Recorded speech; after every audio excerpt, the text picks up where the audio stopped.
Baik, selamat sore kawan-kawan yang ikut mata kuliah penulisan kreatif. Sebanyak, saya lupa berapa orang ya, 80 sekian orang, seharusnya baru hadir 54 orang. Terima kasih untuk datang lebih awal, karena seharusnya memang 16.30 jadwal normalnya, cuman karena memang mepet nanti dengan maghrib dan segala macam, dan kebetulan ada acara yang bersamaan di room sebelah, bukan ruang sebelah, room sebelah dengan Dubes Ukraina kebetulan. Jadi ada teman-teman yang pengen hadir di sana, pengen hadir di sini, meminta itu, jadi kita juga menjadi pukul 16. Saya perkenalkan dulu, ini kawan-kawan Mbak Niko Mangarya, Bu atau Mbak nanti nggak terserah ya. Mbak Niko Mangaryani, Mbak Komang ini adalah alumni komunikasi angkatan 98. So far di ruang ini yang paling tua Mas Lianto Dewata. Angkatan 93, saya angkatan 94, jadi masih tidak terlalu tua lah. Mbak Niko Mangaryani ini kalau bisa saya sebut mungkin nanti bisa dibantah, novelis ya. Terakhir kemarin sudah banyak cerpen, novel cerpen terutama di beberapa media, Kompas, kalau teman-teman masih baca koran. Jadi Pak Mangaryani ini kita berhadapan dengan generasi yang sangat baru, yang sangat berbeda dengan kita, yang mungkin mereka melihat koran itu di museum, bukan di depan rumah. Melihat majalah itu di museum, bacaan mereka adalah Instagram, Wattpad, saya nggak tahu, komik-komik itu, webtoon, dan jenisnya. Dan informasi berita mereka dapatkan dari Instagram, dari Twitter, dari Lambe Turah mungkin, bukan dari media, bahkan bukan TV. Saya nggak yakin teman-teman ini nonton TV ya. Beda dengan generasi kita. Jadi proses imajinasi itu terbentuk dengan cara yang berbeda dengan kita ya. Kita mungkin merasa bersedih dengan kehilangan Hilman Hariwijaya kemarin, penulis lupus ya. Sebagian dari kita dibesarkan dengan lupus. Sementara teman-teman yang di sini mungkin bertanya lupus itu apa? Apakah jenis penyakit? Iya, jenis penyakit memang. Tapi lupus yang dimaksud adalah sebuah novel yang sangat legendaris di kalangan saya dan kalangan Mas David. Minimal. Tapi kalau ada teman-teman yang mengenal lupus, ada yang kena lupus nggak sih? Angkat tangan, resen? Bisa aja ada. Makanya saya pengen tahu.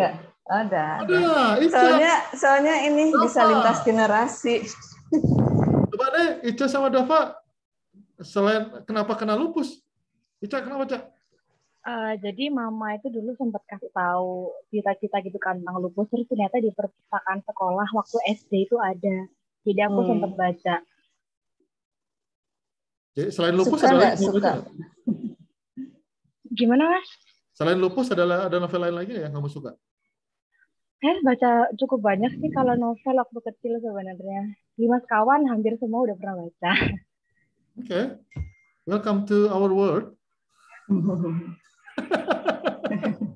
Ini kayak Back to the Future aja sih kayaknya. Tapi suka novel, Ica ya? Iya, suka. Oke. Berarti masih baca novel ya? Novel fisik, bukan ini? Iya, terakhir bulan lalu mungkin ya. Oke. Nanti bisa tukar-tukaran sama Mas David koleksi Kindle book-nya. Bisa tukeran ya? Nggak tahu aku. Oke, itu saya pikir perkenalan dari saya. Mbak Komang akan membawakan materi mengenai penulisan kreatif. Kita berharap ada materi yang bisa memberikan pembelajaran buat teman-teman yang mengikuti mata kuliah ini. Rata-rata pertanyaannya mungkin bagaimana caranya mendapatkan ide kreatif untuk menulis, kemudian bagaimana mengembangkan itu. Walaupun mata kuliah ini nanti setelah UTS itu nanti akan diarahkan kepada penulisan naskah film memang, tapi sebelum UTS ini kita mengeksplorasi penulisan dan gaya penulisan. Entah itu akan menjadi novel, entah itu menjadi cerpen, entah menjadi tulisan opini, entah menjadi apapun itu. Itu yang kita harapkan dilakukan, dibagikan oleh Mbak Komang sebentar. Saya pikir itu saya berikan waktu kepada Mbak Komang. Silakan kalau mau share materi dan seterusnya akses. Iya. Oke, saya coba share screen-nya ya. Sudah terlihat atau belum? Sudah terlihat, sudah. Sudah ya, oke. Oke, saya mencoba untuk berdiskusi ya di kesempatan kali ini. Apakah suara saya terdengar jelas atau tidak ya? karena Jelas. hujannya lumayan kenceng di sini. Jelas kok, kalau pakai mikrofon itu jelas. Iya, oke. Oke, seperti yang Mas Tiga tadi bilang ya, sebetulnya memang saya sendiri lebih banyak menulis cerpen novel ya. Saya baru pernah sekali menulis drama radio, naskah drama radio, tapi itu juga saya nggak tahu hasil akhirnya seperti apa. Lumayan berisik ini suaranya di sini. Oke, ya di sini saya akan mencoba untuk berdiskusi bersama, saya panggil teman-teman aja kali ya, teman-teman semua ya, teman-teman semua, atau tentang bagaimana sih menemukan sebuah ide kreatif gitu ya. Di sini saya akan mencoba memaparkan sejumlah materi, diantaranya bagaimana menemukan ide, kemudian bagaimana mengembangkan ide menjadi sebuah tulisan, bagaimana menciptakan karakter, bagaimana menjaga kreativitas, dan juga bagaimana menghindari writer's block ya. Seperti yang Mas Tiga tadi bilang ya, sebetulnya ini kan diarahkan untuk penulisan skenario ya. Namun sebetulnya karena saya juga suka nonton film, jadi proses kreatif saya sebetulnya tidak terlepas jauh dari sebuah film ya. Jadi banyak sebetulnya proses kreatif saya dipengaruhi oleh film-film yang saya tonton. Misalnya ini ya.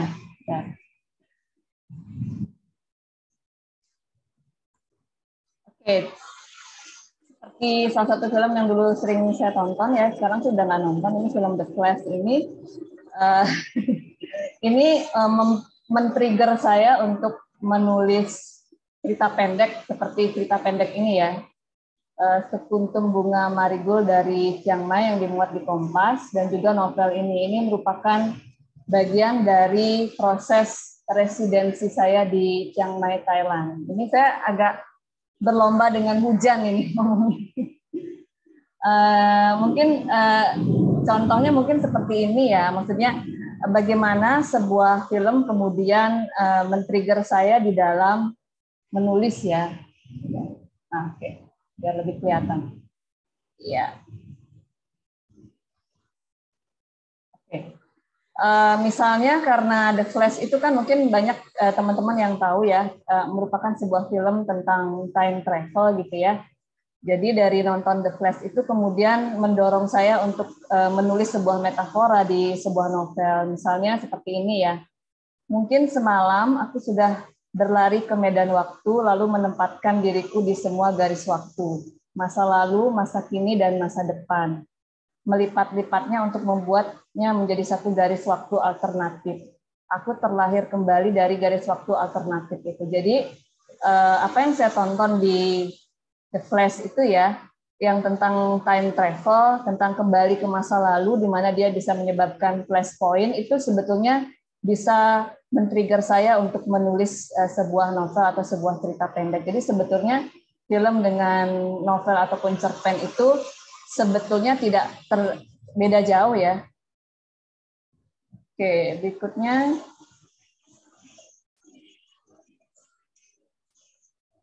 Bentar. Ini tidak jalan.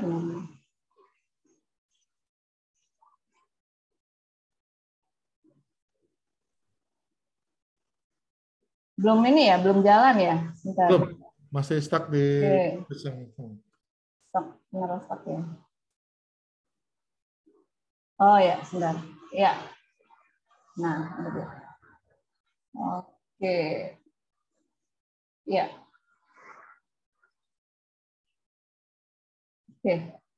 Ya, jadi memang sebetulnya ketika saya melakukan workshop untuk melatih beberapa orang ya untuk menulis cerpen itu, sebetulnya justru pada saat itu saya mendorong mereka untuk membayangkan diri bagaimana mengkreasi sebuah film ya.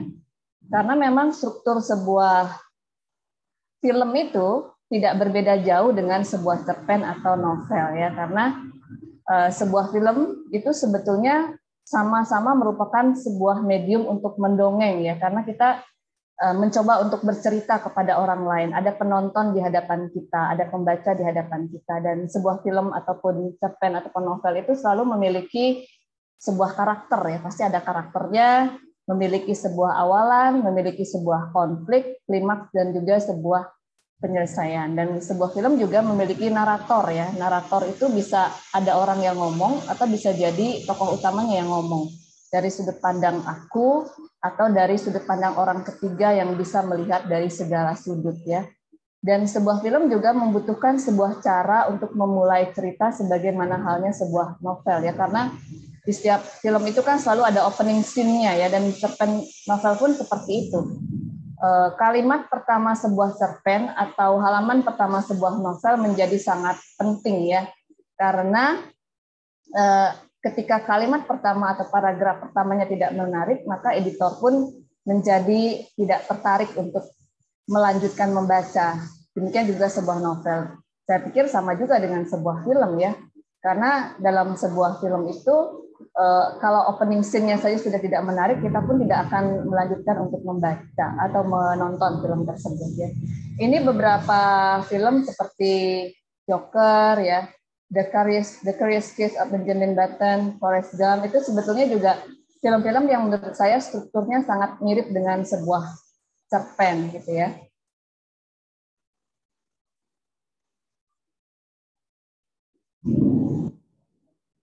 Oke.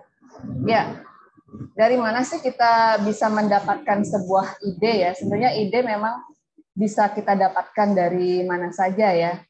Jadi potongan gambar ini saya ambil dari bukunya Arlin Amijaya ya. Arlin Amijaya itu adalah seorang penulis cerita anak yang sudah banyak sekali menulis cerita anak. Dia memberikan gambar ini, dan saya pikir memang ini adalah apa ya, bagaimana mendapatkan ide untuk menulis cerita anak. Namun menurut saya ini juga bisa kita gunakan untuk cerpen, novel maupun film ya, karena memang ide itu ada dari mana saja ya. Ide itu ada dalam kehidupan sehari-hari ya. Pengalaman kita sendiri waktu kecil itu bisa kita jadikan ide. Misalnya pengalaman saya waktu SMA gitu, dengan berinteraksi dengan seorang kepala sekolah pada saat itu, yang menurut saya cukup diktator itu, kemudian saya tulis menjadi sebuah cerpen ya, yang sebuah cerpen remaja yang judulnya Rela vs Pak Burhan. Itu yang apa ya, jadi pengalaman kita waktu kecil itu bisa kita jadikan sumber inspirasi. Pengalaman bermain dengan anak kecil, pengalaman yang diceritakan orang lain gitu. Jadi kalau ada teman yang banyak bercerita, sebetulnya itu adalah sumber inspirasi yang sangat penting. Kejadian yang terjadi di tempat kerja itu juga banyak yang bisa kita jadikan inspirasi, karena saya juga pernah menulis cerpen yang judulnya Kantor, karena banyak sekali sebetulnya inspirasi yang kita bisa dapatkan dari kantor ya. Kejadian yang kita lihat di tempat umum, kalau kita misalnya melihat pengemis, melihat gandangan, melihat bayi mengemis di pinggir jalan, dan seterusnya, itu juga bisa kita jadikan inspirasi ya. Misalnya misalnya contohnya di cerpen ini itu terinspirasi dari bayi yang dibawa mengemis di persimpangan jalan. Jadi sebetulnya sumber inspirasi itu bisa di mana saja ya. Oke. Banyak lagi ya. Bunyi-bunyian di sekitar kita itu bisa dijadikan sebagai sumber inspirasi. Misalnya kalau di film atau di cerpen atau novel, bunyi detak jam gitu ya, bunyi bunyi pintu ya. Nanti untuk biar teman-teman semua bisa merespon juga, bisa nanti direspon ya chatnya seperti ini. Nah, jadi biar interaktif gitu ya. Nah, sambil dipikirkan, coba diingat-ingat lagi bunyi-bunyian apa nih yang biasanya dijadikan sebagai suasana dalam sebuah cerpen atau novel atau film. Tadi saya mencontohkan misalnya bunyi pintu gitu ya, bunyi detak jam, bunyi hujan, dan seterusnya. Kira-kira bunyi apa sih yang menarik untuk dijadikan suasana sebuah cerpen? Sambil dipikirkan ya, sambil saya melanjutkan yang sebelumnya. Oke, kemudian alam sekitar, mimpi. Ya, mimpi itu bisa jadi sumber inspirasi dan juga sebagai medan bercerita yang juga sangat bagus ya, karena kita selalu bisa bermain antara dunia mimpi dan dunia nyata. Di film juga sering banget gitu ya. Apakah ini beneran mimpi, apakah ini beneran nyata? Kita selalu bisa bermain antara iya dan tidak, antara percaya dan tidak percaya. Kemudian celetukan orang di sekitar, itu bisa kita jadikan sumber inspirasi, makanan, penjual makan, benda di sekitar kita, pembuat benda, tempat ya, tempat-tempat menarik itu biasanya banyak novel yang sebetulnya mengeksplorasi tempat-tempat menarik di dunia ya untuk dijadikan sebagai setting, misalnya di Paris atau di New York dan seterusnya sebagai apa ya, tambahan setting untuk bisa membuat novel itu menjadi menarik. Acara debat di televisi itu ya juga bisa digunakan sebagai sumber inspirasi. Misalnya kalau kita mau nulis novel soal politik gitu ya, ya kita bisa terinspirasi dari tokoh-tokoh yang sering berdebat di televisi gitu. Kemudian postingan di media sosial. Jadi postingan di media sosial juga bisa kita jadikan sumber inspirasi, kita menjadikan bagian dari apa yang kita tulis. Dan tentu saja film yang kita tonton dan buku yang kita baca itu sudah pasti ya. Nanti akan dibahas khusus mengenai film dan buku.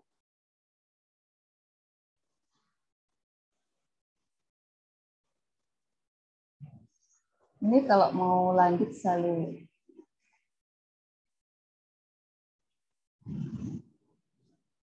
Setiap mau ini, oh ini, oke, enter aja ya. Oke.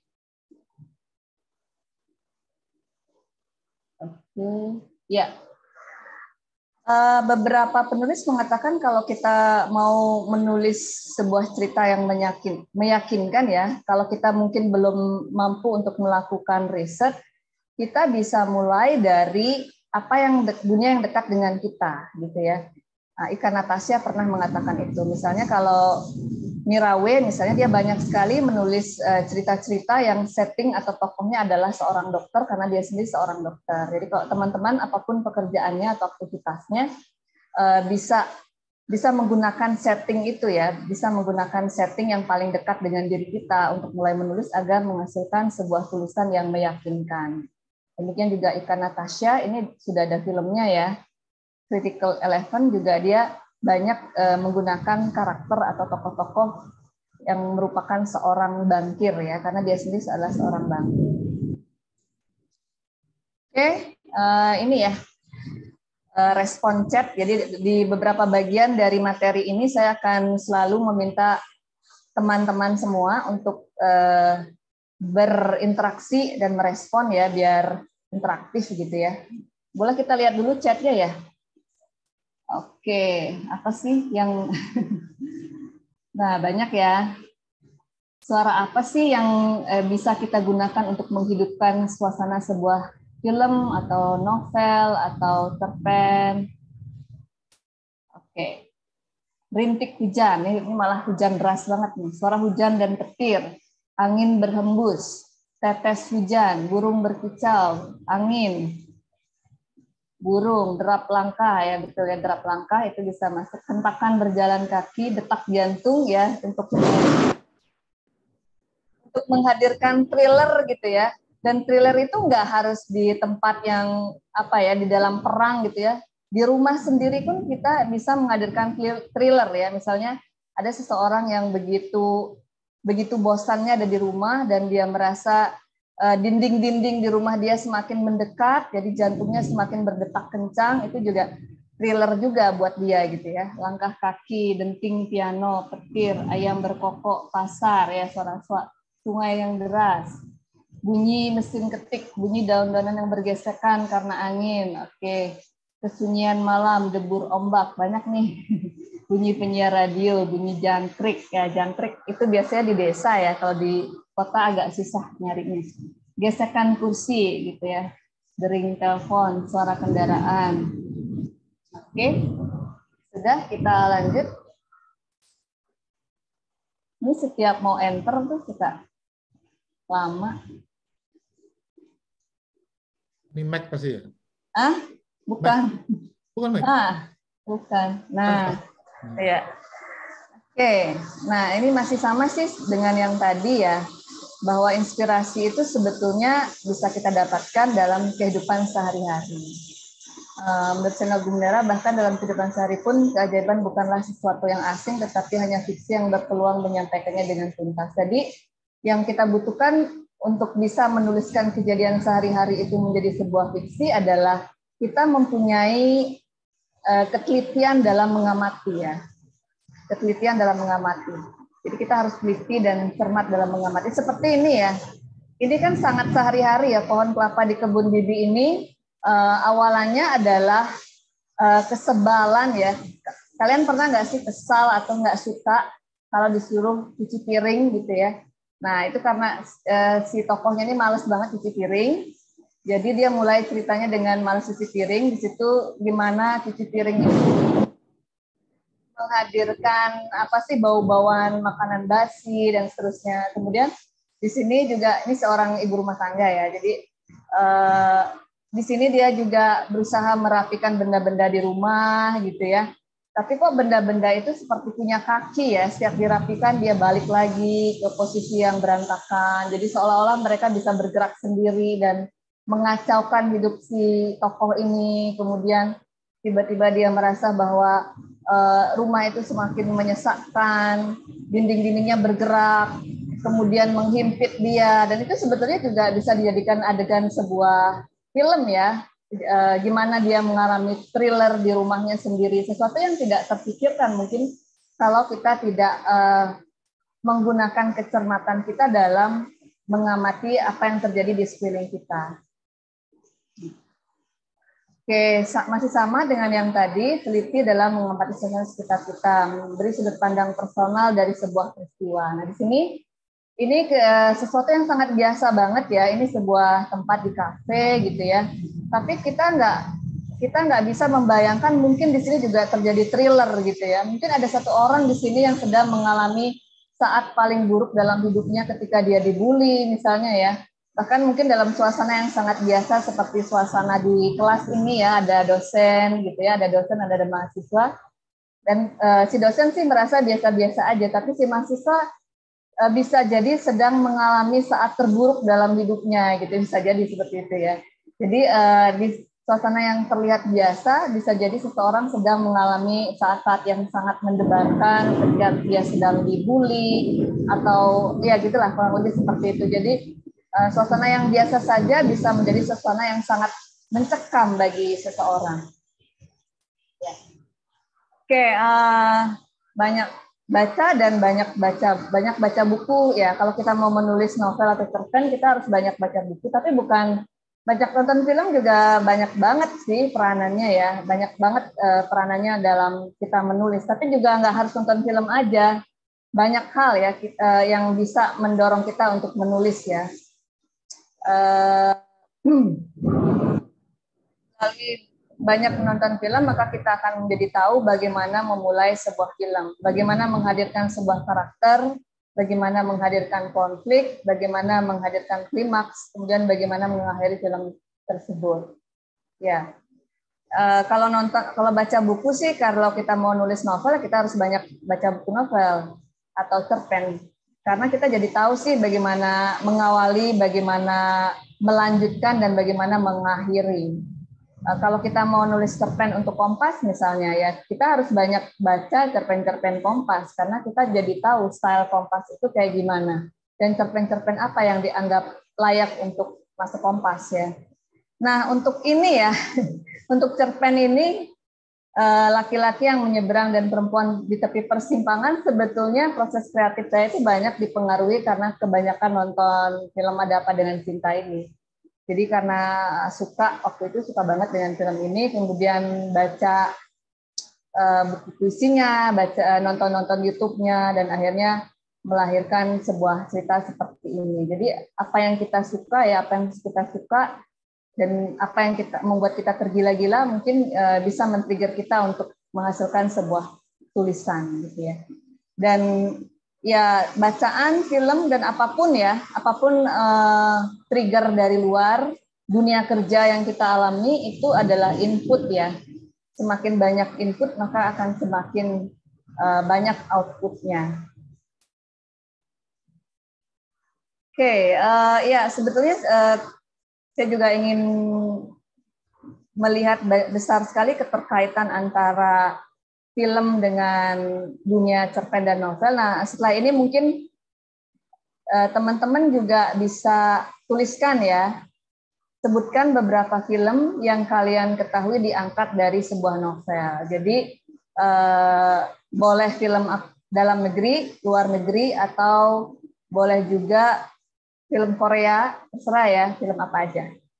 Oke, jadi ini juga sebuah cerpen tadinya Doa yang Mengancam ini, yang merupakan salah satu cerpen di Kompas, yang di karya Jujur Prananto, yang kemudian difilmkan. Kemudian ini juga film dari Eka Kurniawan, seperti Dendam Rindu Harus Dibayar Tuntas, yang baru saja difilmkan. Kemudian banyak lagi yang cukup populer, film-film populer ya, seperti Antologi Rasa ya dari Ika Natasha, Bumi Manusia difilmkan, kemudian juga Ayat-Ayat Cinta. Jadi, kalau kalian mau menulis skenario film, sebetulnya kalian juga perlu banyak baca-baca novel ya, karena banyak cerita-cerita bagus yang juga ditulis di situ. Gimana? Sudah ada? Oke, Modern Orient Express. Itu dari novel ya, Mas? Agatha Christie. Ya, Agatha Christie. Lanjutannya baru mulai main ini. Denial ya? Harry Potter, Narnia, Maze Runner, Sherlock Holmes, 9 Cahaya di Langit Eropa, Supernova, ya betul. If I Stay, Salmanin, siapa namanya ini? Salmanin ya? Salmanin Adityas? Iya. Boleh diceritakan filmnya seperti apa? Film dari mana? Itu filmnya. Halo? Seingat saya, If I Stay itu cerita tentang cewek sama cowok yang ceweknya tuh sakit gitu, tapi lupa sih. Udah lama juga nggak nonton. Udah lama ya? Iya. Oke. Ini saya mau coba.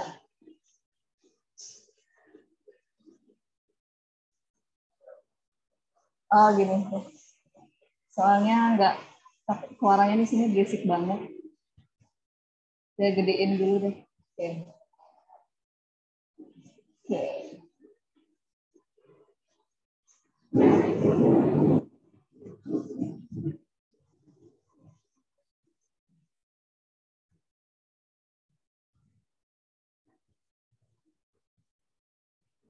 Oke.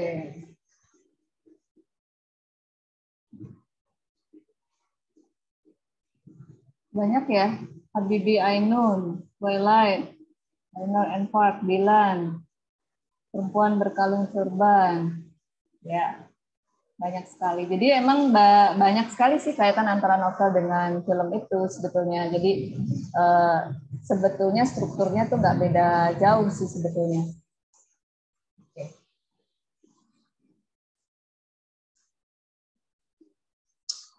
Oke, yang selanjutnya. Waktu saya masih lama kan ya? Masih banyak sih ini. Baru mulai, Mang. Oh, ya. Masih banyak sih. Enggak. Oke. Ya, kalau kita mau menulis ya kita harus lakukan riset sesuai dengan topik gitu ya. Misalnya novel dari Lela Uspudori itu yang judulnya Pulang, ini memenangkan Katulistiwa Literary Award, itu dia perlu waktu 6 tahun untuk melakukan riset ya. Ini temanya tentang 65 ya, peristiwa 65 yang sampai sekarang juga masih belum jelas ya kasusnya seperti apa, masih belum ada tim khusus dari pemerintah yang memperjelas kasus ini.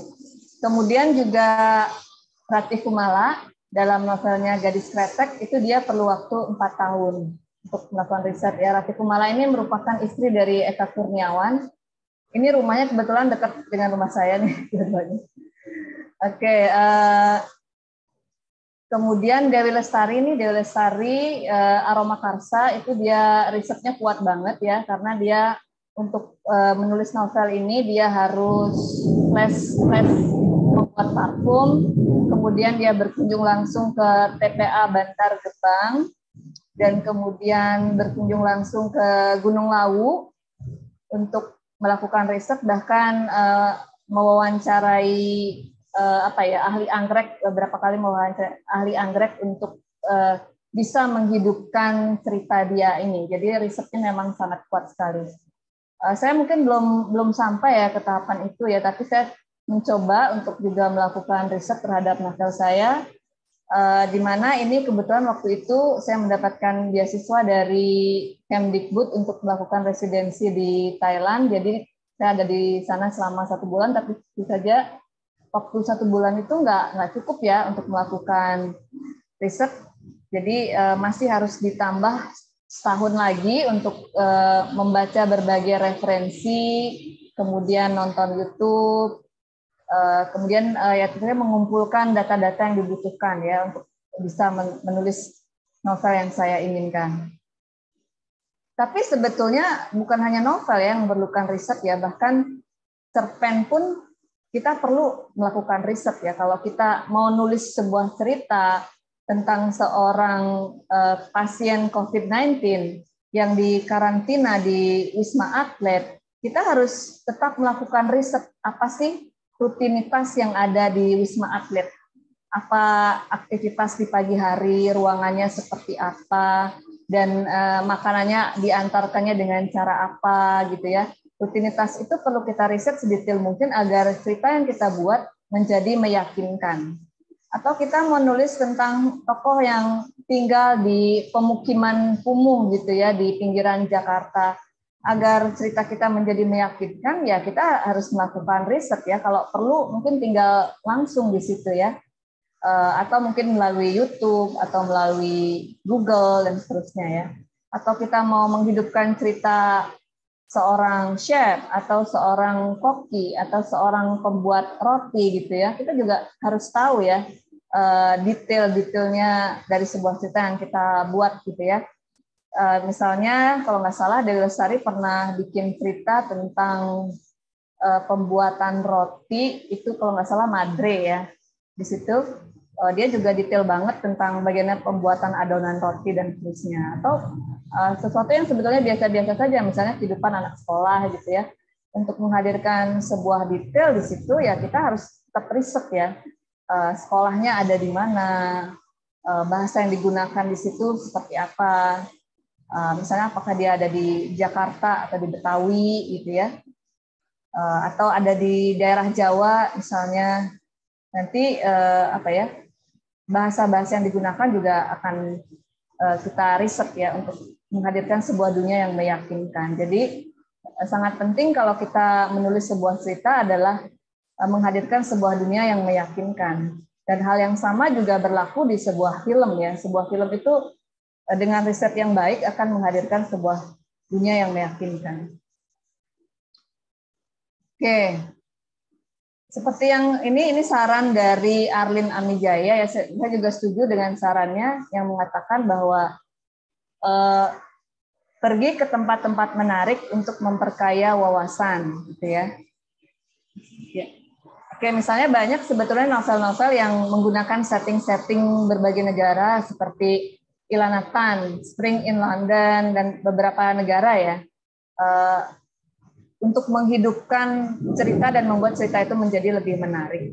Dan hal ini ternyata memang betul juga ya. Ketika saya pertama kali nulis cerita itu ya, saya suka sekali dengan Candi Tebing Gunung Kawi. Kemudian saya mencoba untuk menggunakan Candi Tebing Gunung Kawi ini menjadi setting dari cerita saya, karena menulis pertama kali kan memang jam terbangnya masih sangat rendah ya, jam terbangnya masih sangat rendah, jadi saya sangat terbantu dengan adanya sebuah setting yang menarik di situ. Dan walaupun saya sudah berkali-kali datang ke sana, saya tetap harus datang lagi nih untuk bisa menghadirkan setting itu dengan lebih hidup gitu ya. Demikian juga hal yang sama coba saya lakukan ketika menulis di Chiang Mai untuk menghasilkan novel Marigold.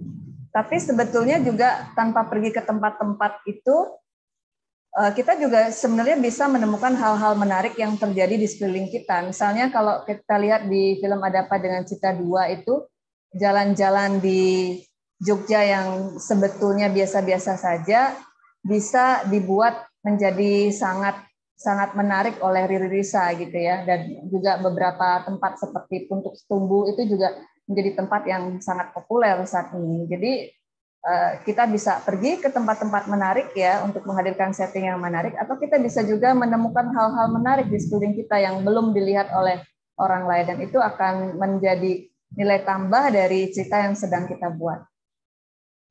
Oke. Yang lainnya adalah untuk menulis sebuah cerita, kita juga mencoba untuk menempatkan kaki kita di sepatu orang lain ya. Kita mencoba untuk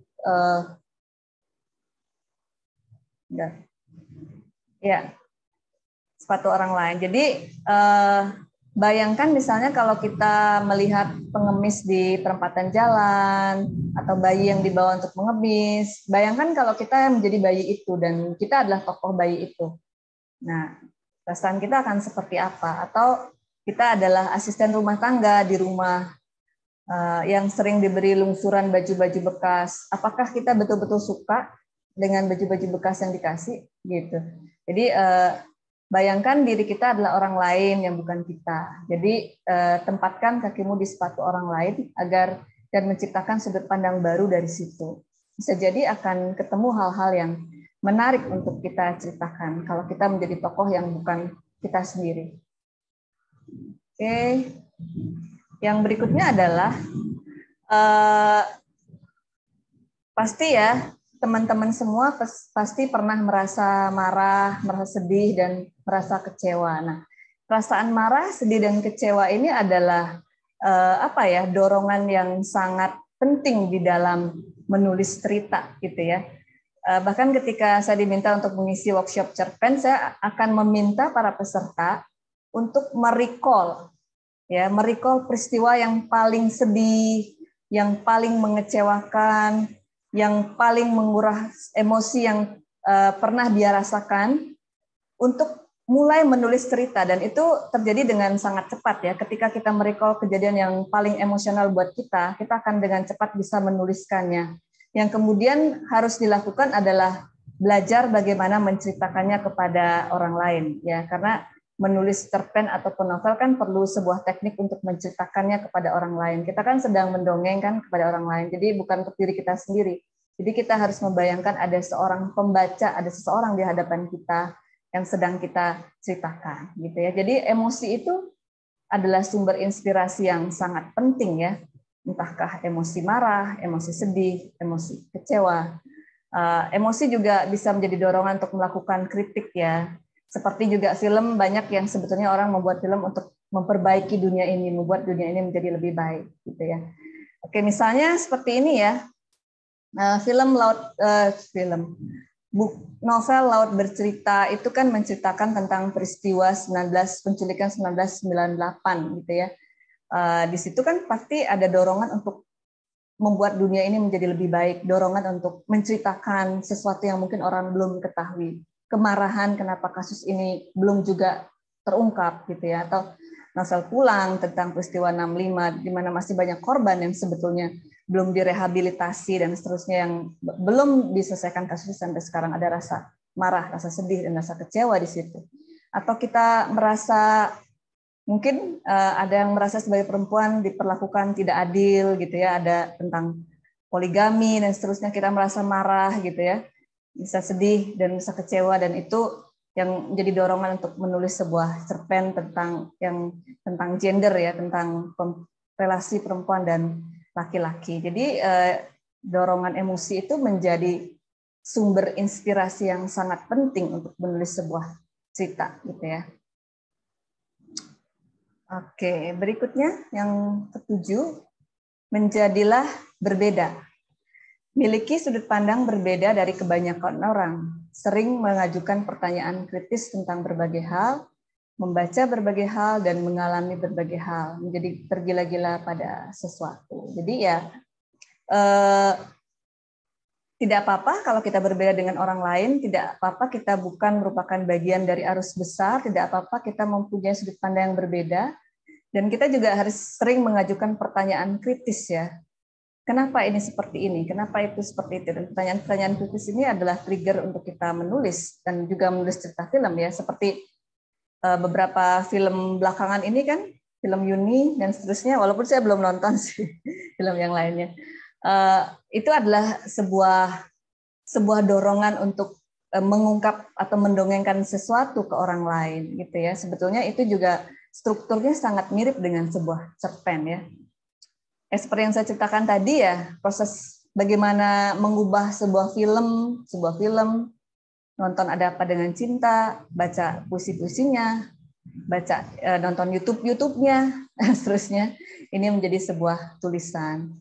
Atau nonton The Flash, residensi di Chiang Mai, kemudian menjadi sebuah tulisan. Jadi sebetulnya nonton film itu ya bagian dari upaya untuk menulis ya, bagian dari upaya untuk menulis. Demikian juga sebaliknya ya. Oke, bagian yang kedua adalah tentang menciptakan karakter. Gitu ya. Oke, apakah iya betul. Tuh. Saat kita putus cinta tinggal pacar gitu ya. Itu trigger yang sangat bagus ya untuk menulis ya. Patah hati gitu merupakan trigger yang sangat bagus untuk menulis. Oke, kita masuk ke bagian yang kedua tentang menciptakan karakter. Oke. Jadi pada saat kita menciptakan karakter, kita sebetulnya menjadi Tuhan ya dari karakter yang sedang kita buat. Jadi memang ini apa ya sangat kuat ya posisi kita. Kita adalah Tuhan dari cerita yang kita buat ya. Seorang penulis bisa membunuh atau menghidupkan karakter-karakternya. Jadi kita bisa membunuh karakter-karakter kita tanpa kita dibilang kejam gitu ya. Walaupun kadang-kadang kita nangis juga ya, kenapa kita lakukan ini terhadap karakter-karakter kita gitu ya. Kita bisa membunuh atau menghidupkannya kembali kalau mau. Bisa membunuh atau menghidupkannya kembali kalau mau, dan itu bisa dilakukan di film-film superhero ya. Misalnya kalau ada time travel kan, yang sudah mati bisa kita hidupkan kembali karena mengubah ya menjadi flashpoint. Penulis bisa menghukum atau memberi hadiah kepada karakternya gitu. Jadi nah yang ingin ditanyakan adalah kita mau nulis cerita yang kayak apa ya? Kalau di banyak sinetron ya, misalnya kita sebagai Tuhan bisa bersikap sewenang-wenang gitu loh. Misalnya kita mau tiba-tiba bunuh si karakter tertentu, atau tiba-tiba kecelakaan, tiba-tiba sakit kanker, tiba-tiba baik, tiba-tiba jahat, dan seterusnya. Kita bisa lakukan itu, dan mungkin kita nggak harus mempertimbangkan logika untuk itu, dan itu juga populer ya, banyak penontonnya. Nah, kita mau menulis cerita seperti itu juga nggak apa-apa kalau memang itu tuntutan dari tulisan yang harus kita buat gitu ya. Kemudian, tapi mungkin kalau film kayak The Da Vinci Code itu mungkin akan lebih kompleks ya. Tidak ada tokoh yang betul-betul putih, tidak ada tokoh yang betul-betul hitam gitu ya. Ada kompleksitas di situ, ada tokoh yang ada twist di situ, ada yang mengkhianati tokoh yang lain. Kemudian ada susunan kode-kode yang harus ditebak dan seterusnya. Jadi mungkin memerlukan riset yang lebih panjang dan juga penyusunan sebuah cerita yang lebih kompleks di situ. Jadi ketika kita menciptakan karakter, kita mau menciptakan karakter yang seperti apa, dan kita mau menjadi Tuhan yang seperti apa? Apakah Tuhan yang sewenang-wenang, yang bisa membunuh dan membuat sakit karakter kita kapan saja, atau sebaliknya gitu ya. Oke. Dari mana sih sebetulnya karakter itu diciptakan? Ya, karakter kalau diciptakan di cerpen atau novel, mungkin juga film ya, tergantung sih ya. sebetulnya ya berasal dari orang-orang yang kita kenal di dunia nyata gitu ya. Kita bisa mencuri karakter orang-orang yang ada di dunia nyata dan memasukkan ke dalam tokoh-tokoh yang kita buat dalam cerpen atau novel. Ini misalnya ya, perempuan berambut api ini sebetulnya memang berasal dari dunia nyata, tapi tentu saja kemudian saya pindahkan settingnya, saya pindahkan identitasnya, jadi dia menjadi tidak ketahuan lagi siapa sih sebetulnya yang dimaksud. Kemudian bisa juga berasal dari tokoh-tokoh yang kita lihat di TV. Kalau kalian mungkin nonton berita atau nonton dialog, nonton debat di televisi, itu sebetulnya kita kan sebetulnya bisa mengamati nih mereka yang terlibat dalam debat itu. Kita lihat dia bagaimana cara dia tersenyum, cara dia berbicara, cara dia memenangkan perdebatan. Nah, itu sebetulnya juga bisa kita curi sebagai karakter yang masuk ke dalam cerita kita. Bisa juga mengambil sebagian dari karakter si penulis. Jadi kalau nggak salah, Dean Sastro pernah bilang kalau dia sedang memerankan sebuah karakter, selalu merupakan gabungan antara dirinya sendiri dengan karakter itu. Dia nggak bisa melepaskan dirinya sendiri dari karakter yang dia perankan. Leila Chudori juga pernah mengatakan ketika dia menciptakan relasi hubungan kakak adik di novel Laut Bercerita, itu sebetulnya juga merefleksikan hubungan kakak adik yang dia alami sendiri. Jadi sebetulnya dunia pengarang pasti tidak bisa tidak akan masuk juga ke dalam karakter yang diciptakan. Karakter itu juga bisa memiliki identitas suku, etnik, atau agama tertentu ya. Misalnya tokoh Nurdin di Aroma Karsa, dia berasal dari Sidoarjo. Di situ berarti dia harus menggunakan logat Sidoarjo, gitu ya. Itu pun kalau nggak salah Dewi Lestari muat dulu ke dalam Cerbung, jadi ada kritik dari pembaca, oh ini kayaknya bukan, kalau nggak salah dia tadinya mau Surabaya atau apa, ternyata ini lebih ke logat Sidoarjo. Walaupun saya juga nggak terlalu ngerti bedanya bahasa Jawa Surabaya dengan Sidoarjo, mungkin nanti yang lebih tahu bisa menjelaskan. Kemudian tokoh Pink di Rapi Jali, dia itu berasal dari Jawa Barat, jadi dia sering pakai bahasa Sunda yang kemudian diterjemahkan. Kemudian tokoh Laut di Laut Bercerita yang berasal dari Tangerang Selatan, jadi seperti apa situasi di situ juga digambarkan ya. Mungkin juga saya nggak tahu Leila Chudori itu dari mana ya, tapi mungkin penulisnya juga berasal dari sekitar situ juga mungkin. Atau ini tokoh yang saya ciptakan, tokoh Ketut Rapti itu berasal dari Bali, jadi dia juga ada sematan bahasa-bahasa Bali di situ ya, menggunakan bahasa Bali. Tapi ada juga karakter yang tidak berasal dari dunia nyata ya, dari komik gitu ya.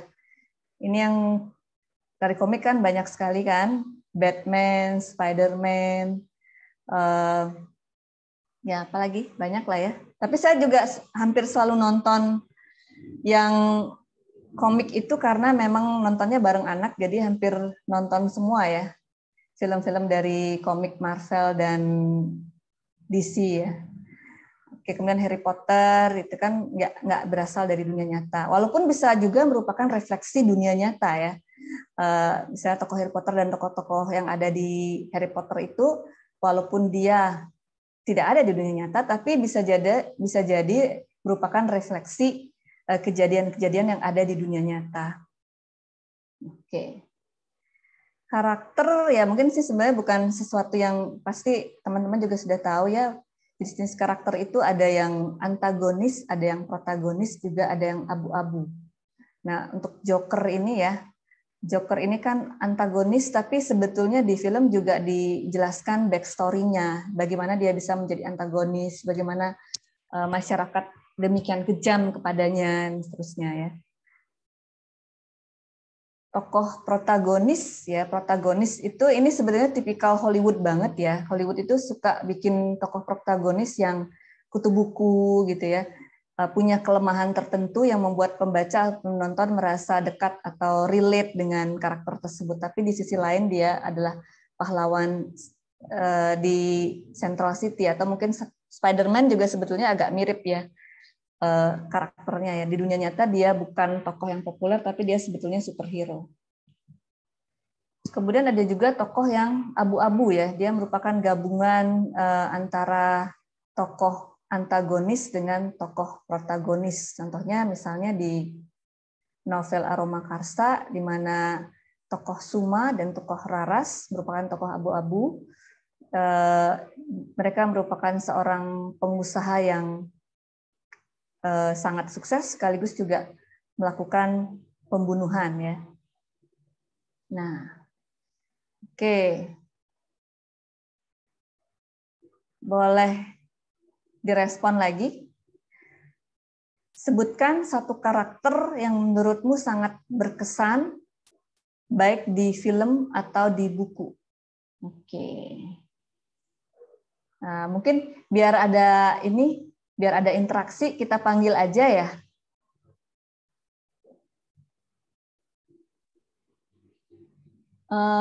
Maria Anastasia, boleh nggak diceritain Jo March ini siapa sih? Halo Mbak. Makasih Ya, saya Tasya. ya. Mohon maaf belum bisa on cam. Ya, nggak apa-apa. Oke, jadi Jo March itu salah satu karakter tokoh utama wanita dari buku sekaligus film dari A Little Woman. Oh iya, oke. Ya. Saya juga nonton, cuma saya lupa. A Little Woman itu kan novel yang udah cukup lama ya sebenarnya, tapi diadaptasi berkali-kali gitu. Terus waktu dari filmnya itu dan bukunya tuh karakternya tuh bener-bener kuat banget, dimana dia tuh sangat mengusung apa ya? Istilahnya mungkin feminisme juga orangnya. Dia tuh independen, terus kuat.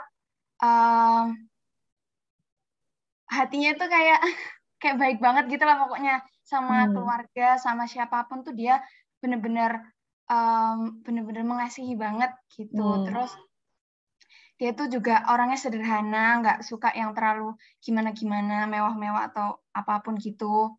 Terus ya itu sih intinya, dia tangguh, benar-benar perempuan yang membuat saya tuh benar-benar kagum banget gitu. Iya, oke, terima kasih. Terus siapa lagi nih yang mau dipanggil? Yang ini aja, Ariel Salia Prana. Iya.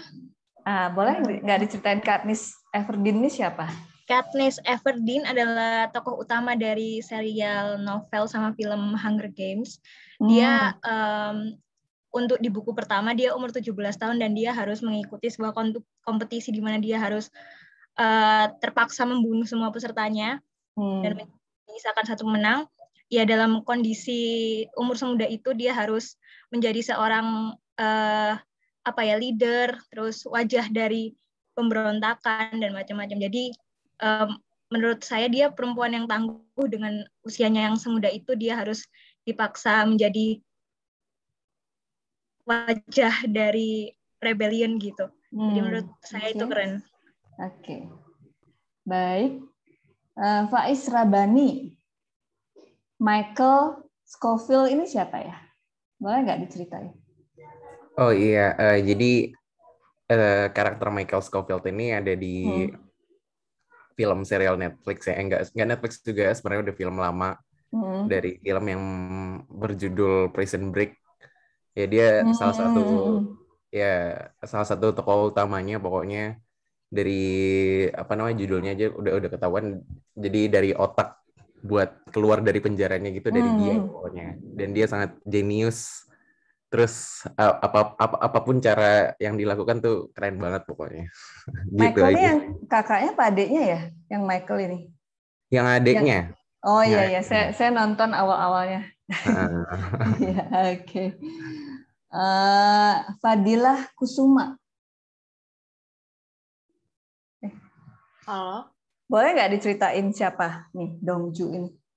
Jadi Dongju tuh dari film, bentar aku lupa namanya. Tapi aslinya dia tuh orang asli gitu. Jadi filmnya nyeritain si Yu Dongju ini. Jadi dia tuh kayak pot itu bahasa Indonesia apa ya? Penyair. Dia bikin penyair yang kayak mengkritik pemerintahan Korea waktu zamannya mengkritik waktu zamannya penjajahan Jepang terhadap Korea gitu. Film Korea ya? Iya. Oke, ya. Emily Aurora komik boleh. Nah, ini banyak ini ya. Mana ada novel interlude-nya di surah Asmara Jati. Asmara Jati itu ini ya. Tokohnya siapa ya Asmara Jati? Soalnya siapa Ayu Utami itu sering pakai Elina Fedrika. Iya, Asmara Jati di sini yang dari Laut Bercerita. Oh, Laut Bercerita. Laut Bercerita juga laris banget ya. Udah berapa kali? 30 kali cetak ulang ya. Iya. Kamu baca ya? Iya, udah baca. Ah, iya. Jadi apa ya, peristiwa yang sudah lama sekali tahun 98 itu ya dibikin novelnya. Kamu bisa relate ke sini gimana? Kan jauh banget dengan dunia kamu.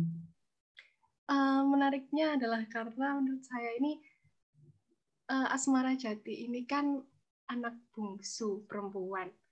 Lalu sebenarnya dia itu enggak apa ya, berbeda dunianya sama si kakaknya kan, sama si Laut. Si Asmara Jati ini lebih kayak praktikal dan idealis dan juga sudah aku akan mengerjakan apa yang aku kerjakan. Tapi dia tetap adalah orang yang meskipun tidak terlalu memahami apa yang dikerjakan kakaknya dan tujuannya, tapi dia tetap menyayangi kakaknya dengan caranya sendiri. Dan juga sebenarnya di akhir cerita juga agak sedih karena mungkin dia merasa sangat-sangat kesepian ya karena ditinggalkan orang-orang yang disayang secara nggak langsung dan harus juga membantu orang tuanya untuk melewati masa-masa yang sangat-sangat berat kayak gitu sih. Jadi baca buku itu bukan sesuatu yang udah bukan sesuatu yang udah lewat kali ya buat kamu ya. Ya. Iya. Oke, banyak nih. X-Men, Mirabel, Madrigal, Destria.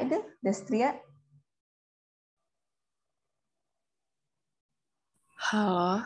Iya, kita sampai jam 5:30 ya? Yes, sampai 5:30. Iya, oke. Ini mungkin terakhir, Mirabel Madrigal. Itu bisa diceritain nggak? Iya, itu siapa sih? Itu apa sih? Itu pemeran utamanya film Encanto. Itu film kartun ya. Saya belum Disney. nonton tapi udah. Bagus ya? Iya, bagus, sedih. Kenapa itu menarik Mirabel Madrigal?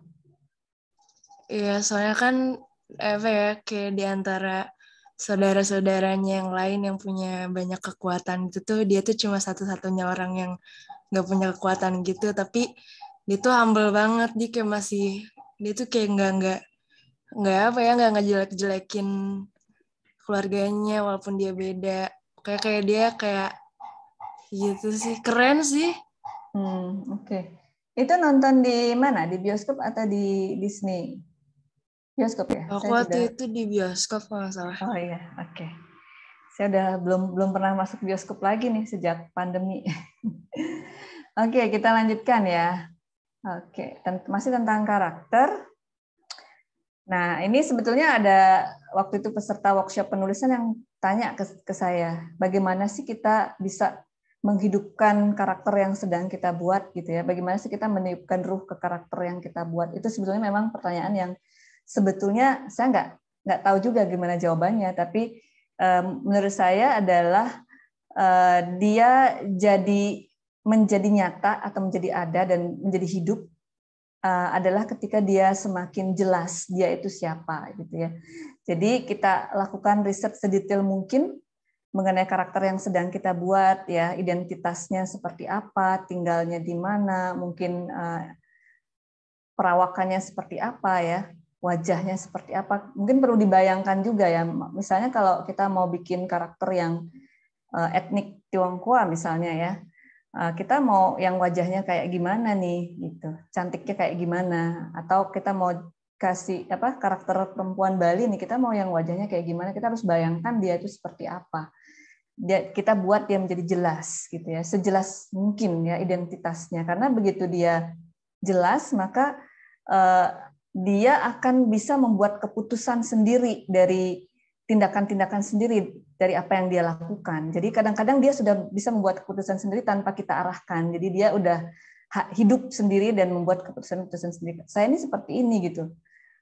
Saya nggak akan membuat keputusan seperti ini gitu. Saya belum nonton Batman, sebenarnya pengen nonton Batman, tapi saya belum nonton Batman. Tapi Batman itu kan adalah seorang karakter yang waktu kecilnya dia melihat kedua orang tuanya dibunuh gitu ya. Nah nanti setelah dewasa dia akan jadi apa gitu. Ya, kurang lebih seperti itu. Jadi atau misalnya ini tokoh Jati di Aroma Karsa ini kan sebetulnya adalah karakter yang dibuang ya, bayi yang dibuang di tempat pembuangan sampah. Nah nanti dia akan tumbuh menjadi karakter yang seperti apa gitu ya. Ya memang ya banyak di situ masih kembali penulis akan menempatkan dirinya sebagai Tuhan ya. Jadi penulis akan mengkreasikan bagaimana tokoh ini tumbuh besar, kemudian akan entah menghukum atau memberikan hadiah kepada tokoh-tokoh ini tergantung si penulisnya ya. Ya kurang lebih seperti itu. Nah yang selanjutnya adalah tentang bagaimana menjaga kreativitas atau menghindari writer's block. Ini sebetulnya pertanyaan klasik sebenarnya diajukan untuk semua penulis, tapi saya juga belajar dari penulis-penulis lainnya, misalnya seperti Dewi Lestari bilang, salah satu yang bisa kita gunakan untuk menjaga kreativitas kita adalah kita membiasakan diri untuk menulis jurnal harian, baik tulisan tangan maupun digital. Tujuannya adalah untuk melatih diri berkomunikasi secara sistematis. Ini sebetulnya belum saya lakukan secara personal, tapi ini sangat layak untuk dilakukan ya kalau kita mau terus mengasah kreativitas. Kalau kita memang mau mau menulis skenario film sekalipun ya kita bisa ingat skenario apa yang kita buat dengan setiap harinya membuat jurnal. Kemudian berikutnya menulis dan membaca seperti bernafas. Satu menghembus, satu menarik nafas. Menulis akan garing kalau tidak ada stimulus, baca terus tanpa. Ya ini sesuatu yang sangat benar sekali ya. Kalau kita mau terus terdorong untuk menulis, kita harus selalu baca. Dan baca tidak lagi menjadi sesuatu yang sifatnya hiburan. Ya, kalau mungkin dulu memang saya suka baca, jadi baca itu adalah hiburan. Tapi sekarang bagi saya baca itu adalah bagian dari pekerjaan. Jadi kalaupun nggak sempat, mungkin saya hanya baca 1 chapter aja setiap hari. Jadi karena membaca itu adalah seperti kita mengisi kepala kita dengan kata-kata. Kalau kita tidak mengisi kepala kita dengan kata-kata, maka tidak akan ada output berupa kata-kata. Jadi akan jadi garing ya, akan jadi kosong gitu ya. Dan juga mungkin saya sarankan juga untuk teman-teman yang mungkin ingin menulis cerpen atau novel itu bisa bisa banyak juga baca buku-buku puisi gitu ya, karena buku-buku puisi itu isinya sangat bagus ya, dan itu bisa jadi makanan yang sangat bagus untuk otak kita untuk menghadirkan kata-kata baru yang bisa kita tulis kemudian. Kemudian membuat ritual menulis harian, membuat ritual menulis harian. Jadi ya kita harus sediakan waktu setiap hari untuk menulis, entah itu menulis cerpen, novel, atau mungkin menulis skenario film ya. Kita pikirkan apa sih yang kita mau tulis ya. Kalau sebetulnya dalam skenario film itu kan kalian harus tulisnya dalam format final draft dan seterusnya gitu ya. Ya bisa kita buat ritual hariannya seperti itu. Oke, berikutnya menjaga kreativitas dan menghindari writer's block gitu ya. Jadi nikmati hobimu dan tidak merasa bersalah untuk melakukan hal remeh-temeh. Jadi sebetulnya menulis sebuah cerpen atau sebuah novel yang mungkin seringkali dianggap sastra atau serius itu tidak harus dilakukan dengan selalu membaca buku-buku yang serius gitu ya. Bisa juga melakukan hal yang remeh-temeh gitu. Hal ini dilakukan juga oleh penulis Budi Dharma. Jadi yang dia lakukan bukannya menonton sesuatu yang serius, tapi menonton sesuatu yang sangat populer, misalnya menonton Atta Halilintar, menonton Raditya Dika, menonton sinetron ganteng-ganteng serigala gitu ya. Di sini peran penulis adalah bertugas sebagai perekam dan mesin pengolah dari apa yang diamatinya. Jadi apa ya, ini sebenarnya sama dengan yang tadi ya, bahwa kejadian sehari-hari apa yang kita alami itu merupakan bagian dari yang bisa menginspirasi kita karena kita berfungsi sebagai perekam dan mesin pengolah dari apa yang kita amati tersebut. Oke. Untuk berikutnya, menjaga kreativitas dan menghindari writer's block. Ya, mungkin kalau kita mau menulis sebuah novel tertentu dengan tema tertentu, dengan genre tertentu, kita sebetulnya bisa membaca teks dengan genre yang sama. Kalau mau menulis novel politik, waktu itu saya banyak baca novel yang bertema politik. Menulis novel tentang dokter, saya banyak baca novel tentang dokter. Hal yang sama juga saya yakin bisa dilakukan di dunia penulisan skenario. Kalau kamu mau nulis cerita tentang superhero, kamu bisa nonton banyak film-film superhero, karena di situ kan kita bisa tahu bagaimana sebuah film superhero dimulai ya. Walaupun sebenarnya superhero tuh agak mirip-mirip ya ceritanya ya, kurang lebih mirip. Tapi sebetulnya bisa dibuat-buat ulang lagi seperti Batman, Joker itu kan ditulis ulang kembali. Atau mau bikin film action, ya kamu bisa banyak nonton film-film action, gitu kan? Atau menulis cerita drama, kamu banyak baca cerita-cerita drama atau film-film drama, gitu ya. Oke, ini sudah slide saya yang terakhir ya. Nanti bisa bertanya, mungkin berdiskusi ya, 15 menit waktu kita berdiskusi. Oke. Selanjutnya adalah untuk menjaga kreativitas dan menghindari writer's block adalah tidak apa-apa untuk selalu gelisah gitu ya. Karena seperti untuk yang nonton film Sex and the City gitu, Sarah Jessica Parker itu ketika dia mau nulis esai kan dia selalu gelisah kan, dia selalu bertanya-tanya, kenapa begini, kenapa begitu. Jadi nggak apa-apa untuk merasa terus gelisah, kemudian banyak bertanya, ya kita harus banyak bertanya kritis tentang berbagai hal. Kalau kita banyak bertanya, kita mungkin menjadi merasa marah, sedih, dan kecewa. Karena merasa marah, sedih, dan kecewa adalah trigger kita untuk menulis, ya. Banyak juga mungkin mengajukan pertanyaan seperti what if gitu ya, bagaimana jika gitu, misalnya seperti film ini ya, The Age of Adeline itu kan sebuah film tentang seseorang yang tidak bisa bertambah tua gitu ya, misalnya ada orang-orang yang nggak mau tua, tapi bagaimana kalau orang itu tidak bisa bertambah tua, apa yang terjadi, itu kan bisa jadi masalah juga ya.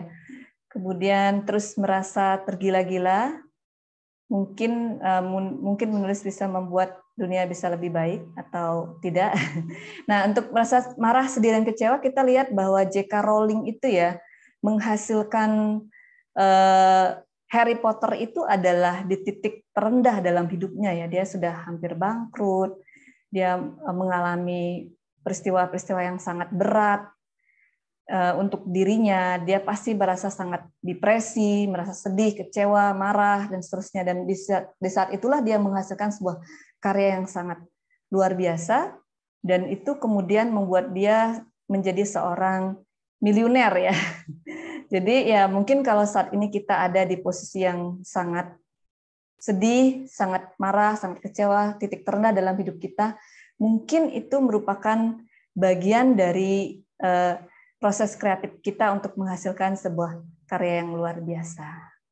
Oke, untuk sementara itu materi yang saya sampaikan. Mungkin kalau ada pertanyaan yang ingin diajukan, saya persilahkan.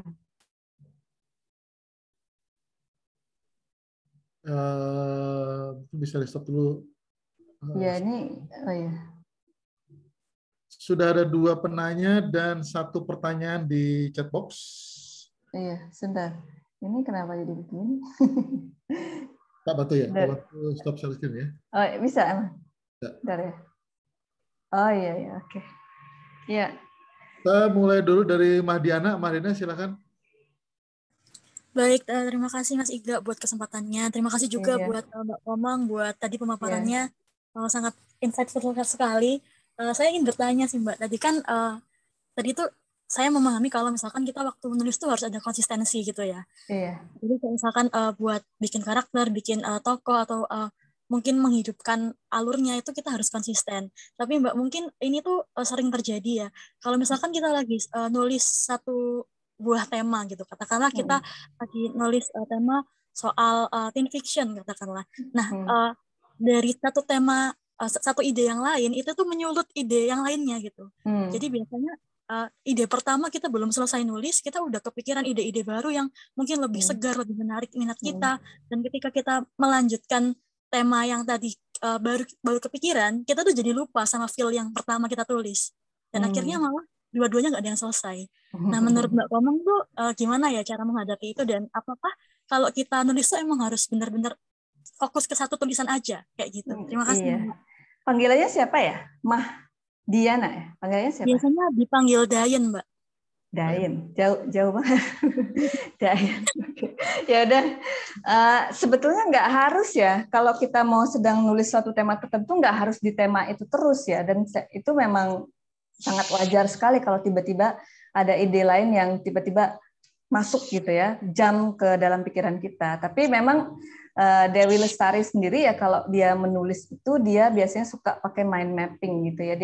Dia punya karton untuk tokoh-tokohnya, dia tuliskan, oh ini tokoh ini siapa, misalnya tokohnya Jati, nah dia karakternya seperti apa, mungkin ceritanya seperti apa, dituliskan di karton-karton itu. Jadi mungkin kalau tiba-tiba dia ketemu ide lain dan tiba-tiba ada cerita lain yang masuk, dia nggak lupa apa yang sudah dia tulis gitu. Jadi semua cerita yang sedang dia buat itu dia bikin mind mappingnya, dia bikin karakternya sejelas-jelasnya.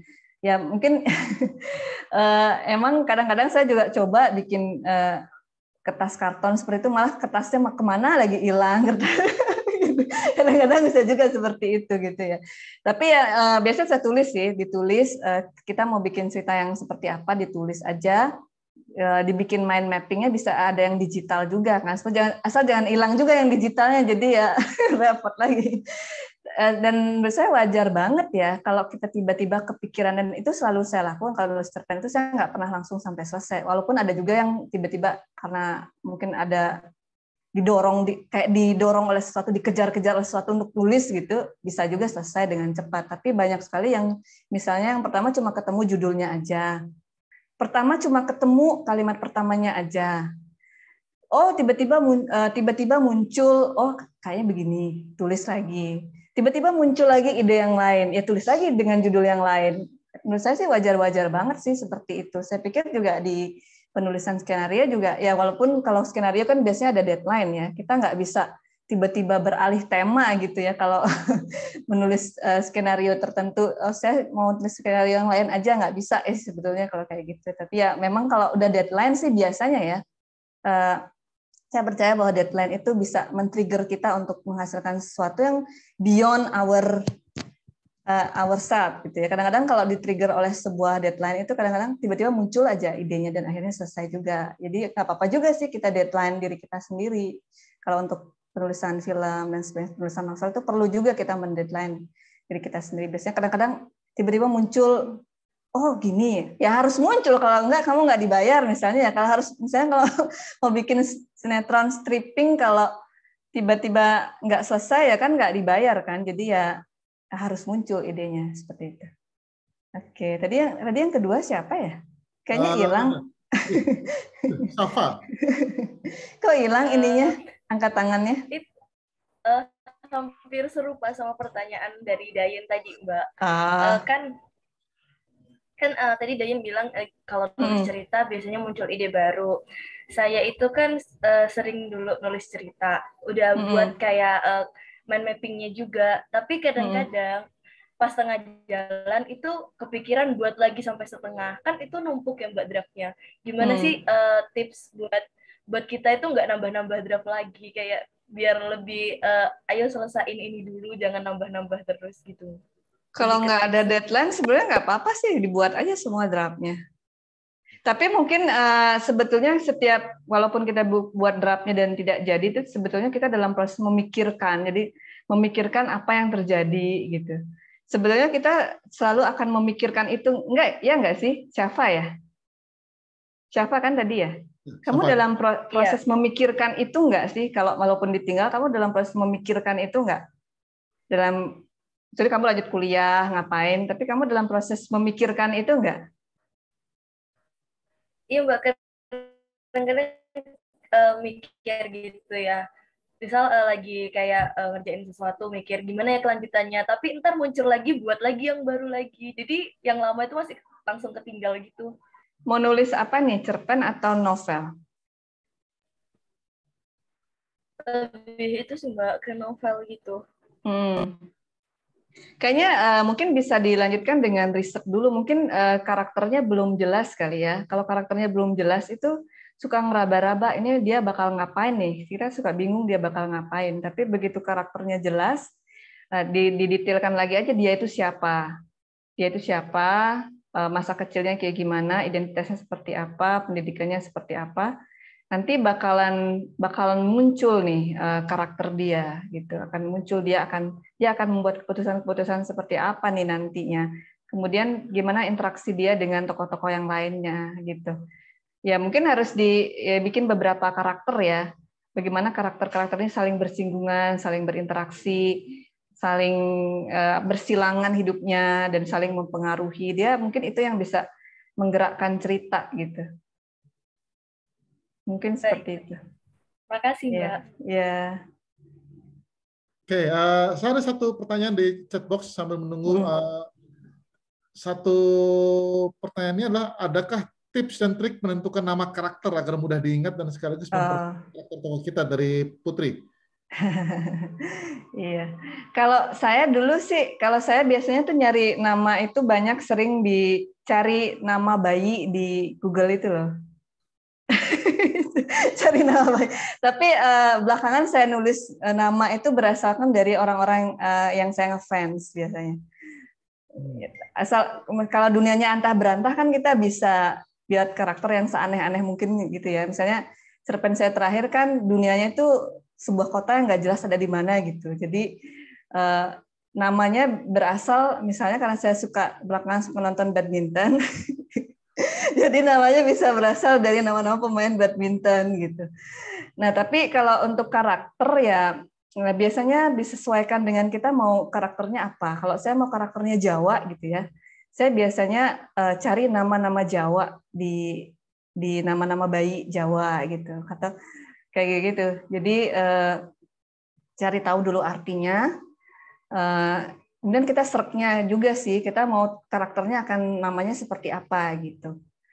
Apalagi ya, diingat segala sesuatu karakter tokoh ya, itu sih. Mungkin kalau saya juga nggak terlalu ini saya banyak nonton filmnya kayak Harry Potter gitu kan. Sebenarnya dia ada penggambaran tertentu kan nama-nama penjahatnya. Sebetulnya di Mahabharata atau Ramayana sebetulnya tokoh-tokoh jahatnya itu juga namanya sebenarnya sudah jahat ya. Misalnya Dusasana gitu kan, itu sebetulnya namanya sendiri sudah mengandung unsur kejahatan. Sebenarnya agak aneh juga ya. Sebenarnya orang tua kan biasanya tidak memberi nama anaknya dengan nama yang itu ya. Tapi itu kan cerita. Maksudnya nggak mungkin dia ngasih nama anaknya karakter yang mengandung arti jahat kan gitu. Dusasana, Duryodhana dan seterusnya ya. Tapi memang tergantung penulisnya sih maunya kayak gimana. Kalau memang dia harus punya identitas tertentu, orang Jawa atau orang Bali atau orang tertentu ya mungkin perlu. Tapi sebenarnya nama kan bebas-bebas aja ya. Orang tua manapun bisa ngasih nama anaknya apapun sesuai dengan selera dia gitu. Dan kurang lebih seperti itu sih. Ya, sama seperti nama-nama orang Bali zaman dulu, namanya meja dan kursi itu. Baik, silakan Amarilis. Iya, makasih kesempatannya Mas Ika dan Mbak Tama.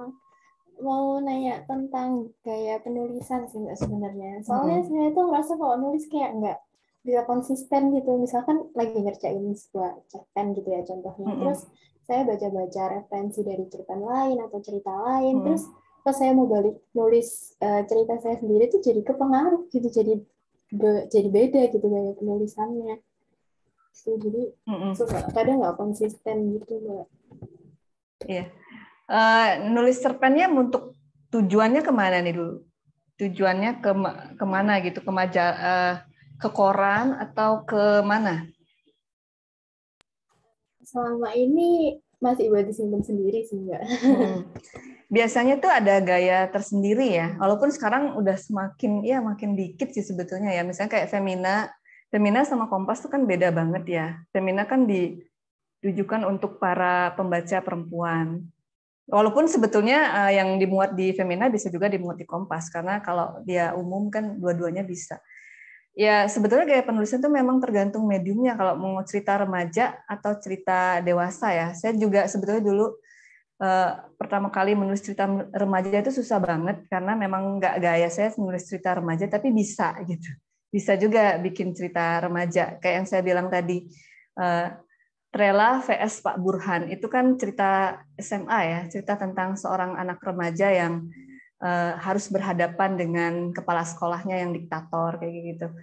Jadi memang kita harus mempelajari gaya kemana kita mau tuju ya. Kalau misalnya gadis gitu ya, misalnya kan ada bahasa-bahasa gaulnya di situ kan.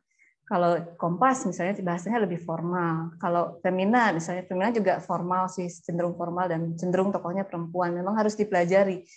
Dan kalau kita terpengaruh sama tulisan orang lain sih sebenarnya wajar-wajar banget ya. Setiap habis baca sebuah karya tertentu saya pasti terpengaruh gitu. Pasti tanpa sengaja terpengaruh cara dia menulis gitu. Misalnya baca novel karya penulis Jepang gitu. Itu saya juga pasti sangat terpengaruh ya dengan gaya dia menulis. Tapi harus diingat juga kita mau nulis kemana gitu. Mau menulis ke media mana, karena pasti gayanya akan sesuai dengan media itu juga. Kalau kita terpengaruh dan sesuai dengan media itu, saya pikir ya nggak apa-apa juga gitu. Saya seperti itu. Kalau medianya belum ada, gimana? Kan ada Storyal itu loh. Storyal itu kan yang digital itu juga ada cerpen. Sekarang banyak yang digital sebetulnya cerpen itu.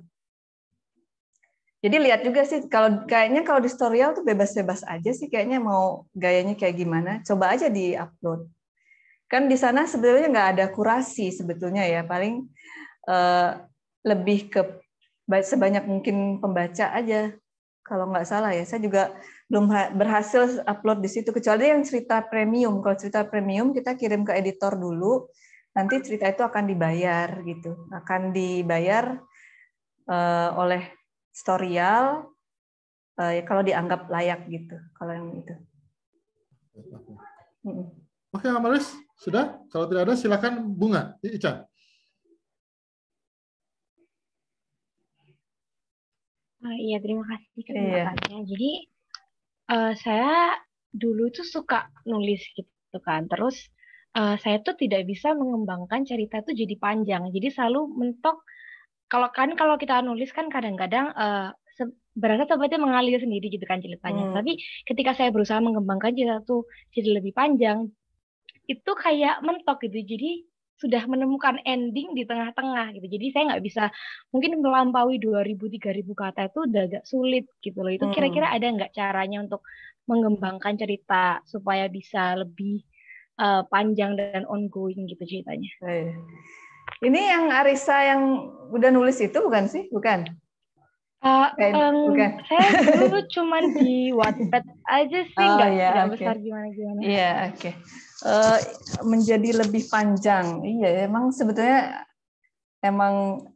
waktu itu saya juga sebetulnya kan belajarnya nulis cerpen ya, terus tiba-tiba belajar nulis novel. Memang ya awal tuh kesulitan banget sebetulnya mengembangkan cerita jadi lebih panjang, tapi bisa juga dibantu dengan memperbanyak karakter. Jadi kalau karakternya banyak, jadi konfliknya banyak. Jadi di novel saya yang terakhir yang Telikung itu karakternya ada 6. Jadi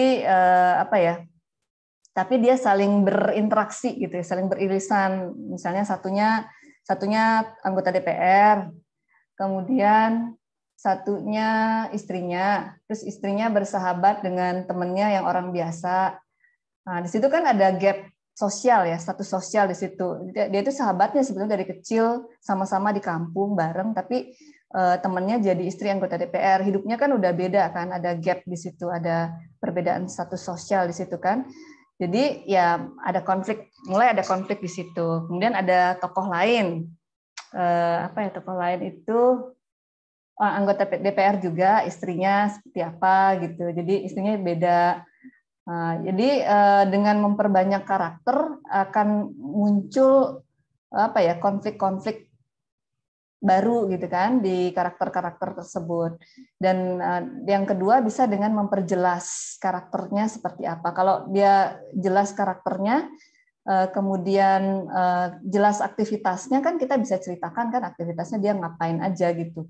Aktivitasnya ya, nggak apa-apa tulisannya pertamanya mungkin terasa nggak nyambung, tapi nggak apa-apa ditulis aja dulu, nanti kan bisa diedit lagi, jadi nggak harus kalian nulis langsung jadi sudah jadi layak untuk dibaca, jadi kita tulis dulu aja semua. Nah itu kalau nggak salah saran dari penulis AS Laksana, saya sebenarnya juga pernah khususkan ke situ. Jadi mulai dengan menulis buruk katanya, menulis buruk. Kita mulai dengan menulis buruk, kita tulis aja dulu. Apa yang ada di kepala kita tulis dulu. Kita lanjut dulu sebanyak-banyaknya. Setelah itu kita baca lagi, kita edit lagi gitu. Ya mungkin bisa kayak nggak pernah berakhir. Jadi setiap kita edit, kita hapus lagi, bisa juga sih seperti itu. Tapi ya memang harus dilalui seperti itu prosesnya gitu. Mungkin semakin banyak jam terbangnya, semakin akan terbiasa, dan mungkin ya baca karya orang lain ya. Kalau baca karya orang lain tuh kayak kita minum sesuatu yang bergizi, jadi akan keluar gitu sendiri kata-kata dari apa yang kita baca itu. Kalau makin banyak kita baca, jadi kayaknya banyak masukan, jadi banyak juga yang kita keluarkan dan kita pengen tulis gitu. Kurang lebih seperti itu sih. Ica, gimana? Ya, terima kasih banyak jawabannya. Iya. Pas 5.30, apakah masih ada? Tapi sudah kali ya. Coba juga mau maghrib kayak ini. Baik. Iya. Terima kasih. Komang, mungkin ada closing remarks mungkin? Ya, closing remark-nya adalah mungkin untuk teman-teman dan untuk kita semua, termasuk untuk diri saya sendiri. Kalau kamu dalam kondisi yang sangat terburuk saat ini, jangan kecewa, jangan sedih, jangan putus asa. Kita semua mengalami hal-hal yang sangat buruk ya di COVID-19 ini. Mungkin udah banyak yang kena. Suami saya juga udah pernah kena sama anak saya. Jadi jangan menyerah. Mungkin ini adalah trigger kita untuk menulis sesuatu yang luar biasa di kemudian hari. Terima kasih. Iya, jadi tipsnya dari Mbak Komang itu adalah semakin banyak patah hati. Semakin sering putus cinta, semakin banyak novelnya nanti, karena begitu. Iya, betul. Baik, terima kasih Mbak Komang atas materinya luar biasa. Tadi sudah ingatkan ke teman-teman, tadi walaupun Mbak Komang bicara perlu riset yang panjang, tolong nanti tugas UTS-WS jangan lama-lama ya. Ini 4 tahun kemudian baru dikumpulkan tugas kuliahnya, jangan please. Ini cuma dapat waktu maksimum 6 bulan, ini harus sudah dikumpulkan nanti ya. Oke. Kata Mbak Komang 4 tahun. Ya sudahlah kalau begitu. Iya. Makasih banyak loh udah diundang. Jadi bisa ketemu dengan Civitas Akademika UNER lagi. Dengan adik-adik kelas. Walaupun beda jabnya saja. Saya udah lama ya. Ada Mbak Putri juga, thank you udah datang meluangkan waktu untuk hadir. Mas David, thank you udah datang pencipta novel. Terima kasih. Semoga berguna untuk hari ini, kawan-kawan. Sampai ketemu lagi di mata kuliah ini minggu depan dengan Pak Suko yang akan memberikan materi jam yang sama. Selamat malam, semoga kita semua tetap sehat. Sampai jumpa. Saya tutup kelasnya. Terima kasih. Oke, makasih. Tetap sehat. Terima kasih ya semuanya.